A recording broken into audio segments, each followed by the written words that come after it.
All right, it's Monday morning now, and I need to find out from you what your intention is with regard to whether you are going to testify in this case. You have been granted immunity so that the privilege of self-incrimination is no longer relevant because the state can't use anything that you might say in answer to their questions or any other questions against you.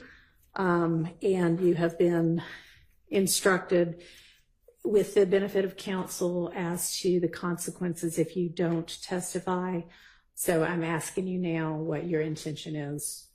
May I speak? You can answer my question, please.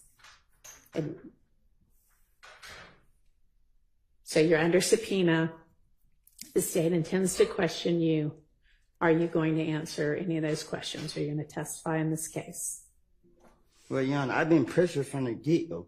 You know what I mean? Like, even when I went to the meeting with Glenville, I have told him over and over and over and over. You know what I mean? This is on my conscience. I got to keep distracting myself every day because I'm being dragged down to here because of lies that I done told. I'm tired of y'all bothering me. Okay, well, I'm sorry that you're tired of being bothered, but you're under subpoena.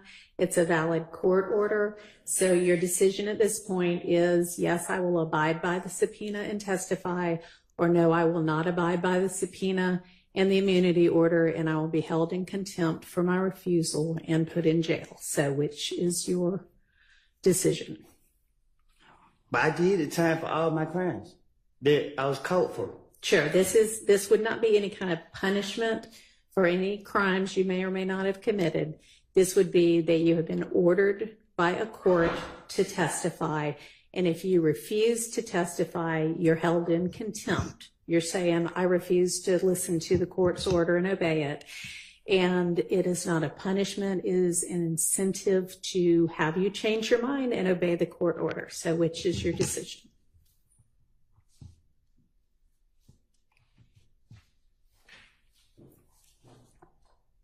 Can you explain it to me?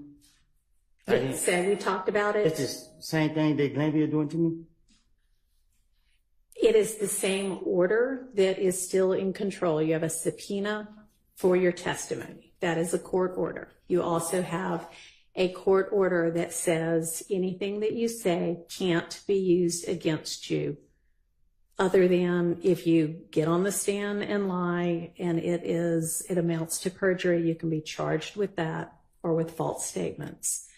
But if you refuse to testify altogether, when you're under a court order to do that, then that is considered contempt because you're saying, I don't care what the court has ordered, I'm not going to do it, and then you'll be put in jail through the end of this trial. Or until you decide, you know what, I think I will testify after all. So let me, Your Honor, I'm telling you to your face, you just said that something about it, they can lock me up for lying. I'm telling you to your face, this is all I do. And you're telling me that they can lock me up if I lie. But if I sit here and testify, so the E-way going to jail. No, not with regard to anything that you might testify to that might otherwise admit to a crime or admit to your involvement in a crime. That's what the immunity order does. And I'm sure Mr. Melnick has explained this to you, and I know I've explained it previously, but none of that is going to result in you being put in jail because they cannot use that evidence against you to prove any of those crimes that you might incriminate yourself about.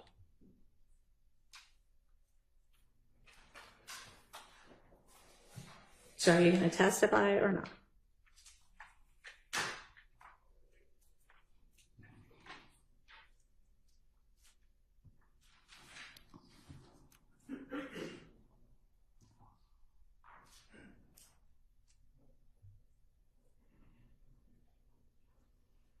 Do you want to talk to Mr. Melnick again? No? Okay.